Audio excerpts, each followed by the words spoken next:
പരൂസ്യ ധ്യാന ചിന്തകളിലേക്ക് എല്ലാ കൂട്ടുകാർക്കും സ്വാഗതം.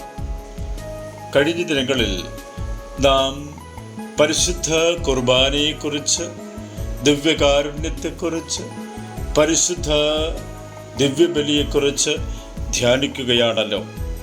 സവിശേഷമായി അതിന് തുടർച്ചയായി ഇന്ന് ഞാൻ പരിശുദ്ധ കുർബാനയായി മാറേണ്ടവനാണ് എന്ന ഒരു ചെറിയ ചിന്ത എൻ്റെ മനസ്സിലേക്ക് കടന്നു വരികയാണ്.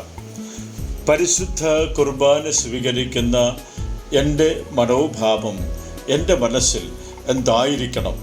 അത്ഭുതങ്ങളുടെ അത്ഭുതം. ഞാൻ ദിവ്യബലി മധ്യേ വൈദികൻ ഇതാ ക്രിസ്തുവിൻ്റെ ശരീരം എന്ന് പറയുമ്പോൾ ഞാൻ ആ ശരീരം എൻ്റെ ഉള്ളിലാക്കി, എൻ്റെ മജ്ജയും മാംസത്തിൻ്റെയും ഭാഗമാക്കി ഞാൻ മാറ്റുമ്പോൾ എനിക്ക് ഒരു ഉൾവിളി തോന്നിയതായി ഞാൻ മനസ്സിലാക്കുന്നു. ഞാൻ ഈ കുർബാനയായി മാറേണ്ടവനാണ്, ഞാൻ ദിവ്യകാരുണ്യമായി മാറേണ്ടവനാണ്, ഞാൻ അർപ്പിക്കപ്പെടുന്ന ഈ ബലി എൻ്റെ അനുദിന ജീവിതത്തിൽ ഞാൻ ബലി അർപ്പിക്കേണ്ടവനാണ്, ജീവിക്കേണ്ടവനാണ്. അതെ, ഓരോ കുർബാന അർപ്പണവും നമ്മെ ഇതിലേക്ക് നയിക്കണം. അതുകൊണ്ട് എൻ്റെ ബലിയുടെ അർത്ഥവും ആഴവും എനിക്ക് സംശയലേശമന്യേ സധൈര്യം ആരുടെ മുമ്പിലും ഉറക്കെ ഉദ്ഘോഷിക്കാനായിട്ട് സാധിക്കും. എൻ്റെ ജീവിതത്തിലൂടെ ഞാൻ ഓർക്കുകയാണ്, ഒരു വൈദികൻ സെമിനറിയിൽ റെക്ടറായി ശുശ്രൂഷ ചെയ്യുന്ന അവസരത്തിൽ സെമിനറിക്കാരും മറ്റു പലരും അച്ഛനോട് ചോദിച്ചു, അച്ഛൻ ചപ്പാത്തിയിൽ യേശുവിൻ്റെ മുഖം കാണാൻ പോയോ? ഏതോ ഒരു മഠത്തിൽ ബഹുമാനപ്പെട്ട സിസ്റ്റർ ചപ്പാത്തി ചുട്ടുകൊണ്ടിരുന്ന സമയത്ത് ഒരു ചപ്പാത്തിയിൽ യേശുവിൻ്റെ മുഖം രൂപം പ്രത്യക്ഷപ്പെട്ടു. അങ്ങനെ ആ ചപ്പാത്തിയിൽ യേശുവിൻ്റെ രൂപം കാണാൻ, യേശുവിൻ്റെ മുഖം കാണാൻ പലരും ഓടുന്നത് മാധ്യമങ്ങളിലൂടെ അറിഞ്ഞ് പലരും അവിടെ പോവുകയും ചപ്പാത്തിയിലുള്ള യേശുവിൻ്റെ മുഖം കാണാനായി തിക്കിത്തിരക്കും കൂട്ടുന്ന സമയത്താണ് ഈ വൈദികനോടും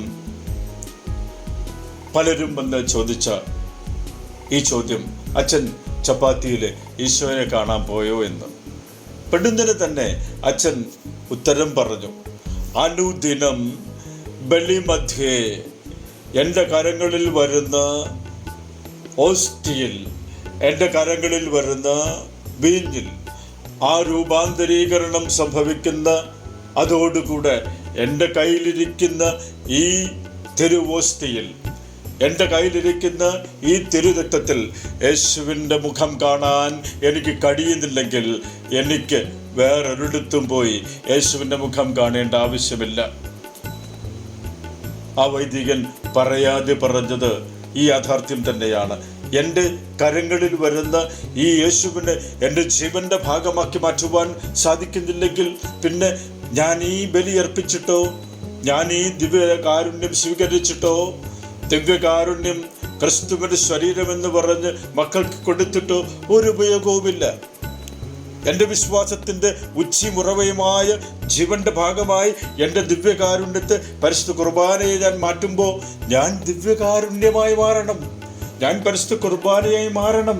മറ്റുള്ളവർക്ക് ഈ കുർബാനയുടെ അനുഭവം എന്നിലൂടെ ഞാൻ പങ്കുവെക്കണം. അതെ, പലരും പല രീതിയിൽ ഈ ദിവ്യകാരുണ്യനാഥൻ്റെ അനുഭവങ്ങൾ പങ്കുവെക്കാറുണ്ട്. പലപ്പോഴും ദിവ്യകാരുണ്യനാഥനാകുന്ന ഈ അത്ഭുതങ്ങളുടെ അത്ഭുതത്തെ സ്വീകരിക്കുന്ന നമ്മിൽ പലരും വളരെ സങ്കടത്തോടുകൂടെ പറയട്ടെ, അത്ഭുതങ്ങൾക്കാണ്, അടയാളങ്ങൾക്കാണ് അവർ സ്ഥാനം കൊടുക്കുന്നത്. എൻ്റെ ദേവാലയത്തിൽ ഞാൻ അർപ്പിക്കപ്പെടുന്ന ഈ ബലിയിൽ ഞാൻ പങ്കാളിയാകുമ്പോൾ അവിടെ നടക്കുന്ന ഈ അത്ഭുതത്തെ കാണാനായി എനിക്ക് കണ്ണില്ലാതെ പോകുന്നു. പലപ്പോഴും ഓരോ വിശുദ്ധന്മാരും ഓരോ വിശുദ്ധകളും ഈ വലിയ സത്യമാണ്, ദിവ്യകാരുണ്യ അത്ഭുതത്തെക്കുറിച്ചാണ്, പരിശുദ്ധ കുർബാനയാകുന്ന അത്ഭുതത്തെക്കുറിച്ചാണ് തങ്ങളുടെ ജീവിതം പടി കാണിച്ചു തരുന്നത്.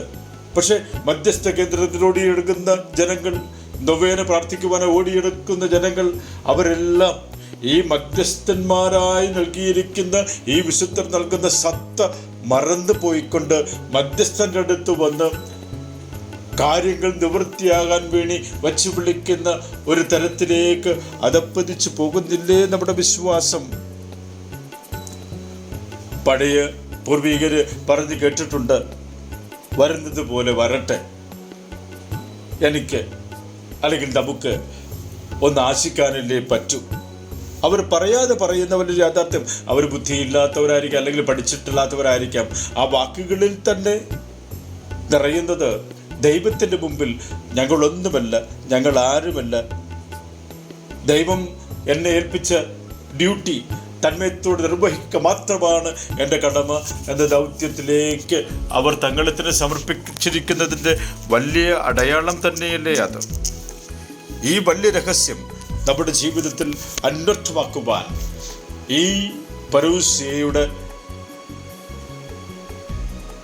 ധ്യാന ചിന്തകൾ നമ്മെ സഹായിക്കട്ടെ.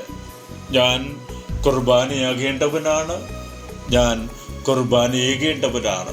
സ്വീകരിക്കുന്ന കുർബാനയായി മാറാൻ ദിവ്യകാരുണ്യനാഥ എന്നെ അനുഗ്രഹിക്കണമേ. ആമേൻ.